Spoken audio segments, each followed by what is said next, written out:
এবার আমরা সংখ্যা পদ্ধতির রূপান্তর সম্পর্কে জানবো যে কিভাবে ডেসিমেল থেকে বাইনারি এবং ডেসিমেল থেকে অক্টাল, ডেসিমেল থেকে হেক্সাডেসিমেলে রূপান্তর করা যায়। তো পরীক্ষায় এরকম নিয়মগুলো আসে, তো আমরা এগুলো একটু আলোচনা করবো। তার আগে আমাদেরকে নিয়ম জানতে হবে যে আমরা কিভাবে ডেসিমেল থেকে বাইনারি বা ডেসিমেল থেকে অক্টাল বা ডেসিমেল থেকে হেক্সাডেসিমেলে নিব।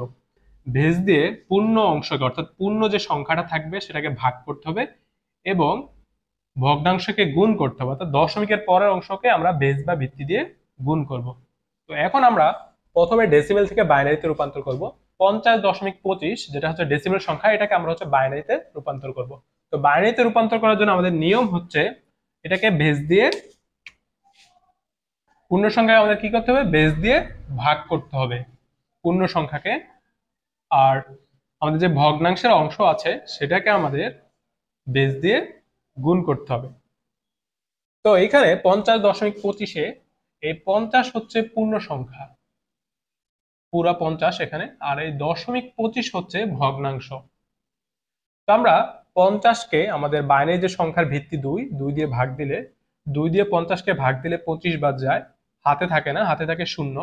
আবার 2 দিয়ে 25-কে ভাগ দিলে 12 বাদ যায়, 12 দুগুণে 24, আর হাতে থাকে 1।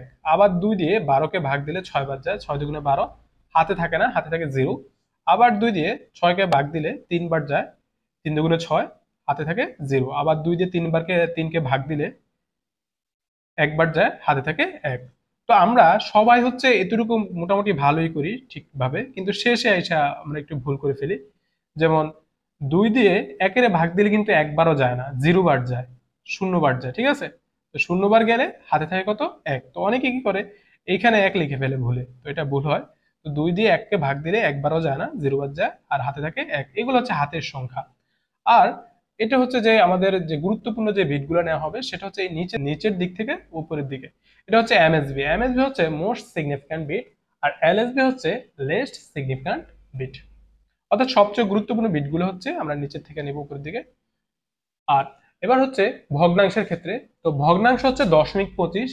তো এটাকে আমরা বাইনারিতে নেওয়ার জন্য আমরা ভগ্নাংশের ক্ষেত্রে কি করতে হবে, গুণ করতে হবে বেস দিয়ে।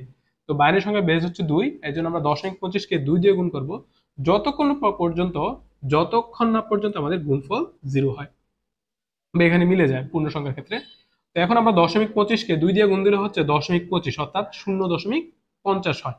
তো 0 হচ্ছে একটা বাইনারি অঙ্ক বা বাইনারি ডিজিট। আবার এবং যখন আমরা 0.50 পাবো তখন শূন্যটাকে বাদ দিয়ে আমরা দশমিক অংশটাকে গুণ দিব, যেহেতু 0.50 সেকেন্ড। তো 0.50 আবার 2 দিয়ে গুণ দিলে হয় 100 বা 1.00।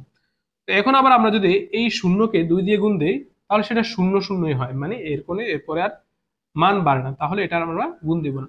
তো পরীক্ষায় যদি 0.25 দেয় তাহলে সবই মিলে যাবে 2 বার গুণ করলে, কিন্তু অনেক সময় এমন ভগ্নাংশ দেওয়া থাকে যাতে 2 বার 3 বার দিলেও কি আমাদের এখানে গুণফলে 0 পাই না।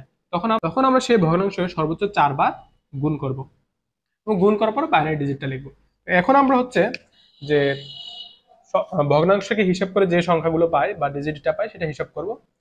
তো 50.25-কে যদি আমি বাইনারিতে রূপান্তর করি তাহলে সেটা হবে এরকম যে আমাদের এমএসবি হচ্ছে মোস্ট সিগনিফিকেন্ট বিট, যেটা হচ্ছে সবচেয়ে গুরুত্বপূর্ণ বিট আর কি। তো আমরা এখান থেকে নিচের থেকে উপরের দিকে হিসাব করব।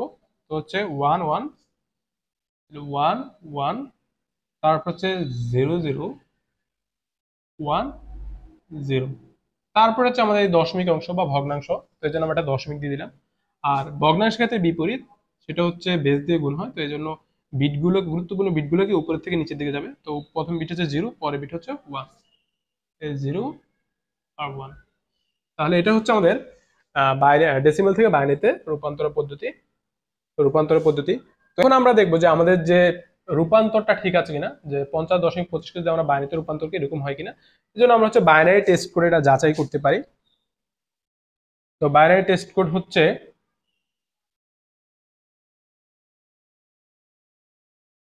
তো আমরা 50 হিসাব করবো, যেমন 32 আর 16 হচ্ছে 48, 48 আর 2 50। তো আমরা এই জন্য 32-এ সংখ্যাটাকে অন করে দেবো 1 দিয়ে, আর 16-কে অন করে দেবো। 32 আর 16 48, 48 আর 2 50। আর বাকিগুলো যেহেতু হচ্ছে না, আমাদের প্রয়োজন পড়ে না, তাহলে সেগুলো আমরা 0 দিয়ে অফ করে দেবো। তো আমাদের পরীক্ষার সময় এটা হচ্ছে আমাদের শর্টকাট টেকনিক, যে যে কোনো দশমিক সংখ্যাকে বাইনারিতে রূপান্তরের জন্য আমরা বাইনারি টেস্ট কোড ব্যবহার করতে পারি। এটা এমসিকিউর জন্য আসে। এমসিকিউ আসলে আমরা এটা ব্যবহার করবো। আর যদি আমাদের লিখিত পরীক্ষা আসে তাহলে আমরা হচ্ছে পূর্ণ সংখ্যার ক্ষেত্রে বেস দিয়ে ভাগ করব আর ভগ্নাংশের ক্ষেত্রে বেস দিয়ে গুণ করব। এবার আমরা ডেসিমেল সংখ্যাকে অক্টালে রূপান্তর করব। তো আমরা একটা ডেসিমেল সংখ্যা লিখলাম 75। তো সেটাকে আমরা যদি অক্টালে নিতে যাই, তো অক্টালের বেস বা ভিত্তি হচ্ছে 8। তো আমরা এটার পূর্ণ অংশ, যেটা আমরা পূর্ণ অংশ লিখছি, ভগ্নাংশ লিখিনি, সেই জন্য আমরা পূর্ণ অংশকে বেস দিয়ে ভাগ করব। তো অক্টালে বেস হচ্ছে 8। 8 দিয়ে 75কে ভাগ দিলে 9 বার যায়, 8 9 72, আর হাতে থাকে 3। আবার এবার 9কে 8 দিয়ে ভাগ দিলে একবার যায়, 8 একে 8, হাতে থাকে 1। 8 দিয়ে 1কে ভাগ দিলে 0 বার যায়, না 8 দিয়ে 1কে ভাগ দিলে একবারও যায় না, 0 বার যায়, তো হাতে থাকে 1। তো আমরা এখান দিয়ে পূর্ণ অংশের ক্ষেত্রে এমএসবি হবে নিচে মোস্ট সিগনিফিক্যান্ট বিট, এলএসবি হবে উপরে লেস্ট সিগনিফিক্যান্ট বিট। তাহলে 75 দশমিক সংখ্যাটাকে যদি আমি অক্টালে নেই, তাহলে এটার মান হবে, নিচ থেকে যাব 113, অর্থাৎ 113। তো সবগুলোর নিয়ম একই, ডেসিমেল থেকে বাইনারি, ডেসিমেল থেকে অক্টাল, ডেসিমেল থেকে হেক্সাডেসিমেল, জাস্ট হচ্ছে বেস দিয়ে পূর্ণ অংশকে ভাগ করতে হবে আর ভগ্নাংশকে গুণ করতে হবে। এবার আমরা ডেসিমেল থেকে হেক্সাডেসিমেলে রূপান্তর করব। তো আমরা একটা ডেসিমেল সংখ্যা লিখলাম 175, এটাকে আমরা হেক্সাডেসিমেল নিব।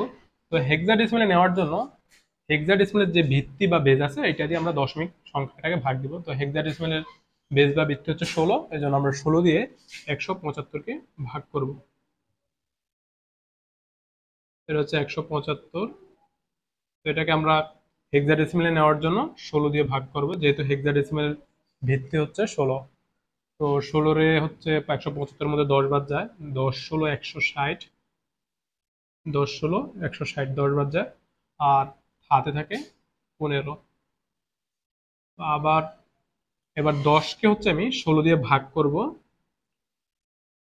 যে 16 দিয়ে হচ্ছে 10কে ভাগ করা যায় না, অর্থাৎ 0 বার যায়, তাহলে হাতে থাকবে 10।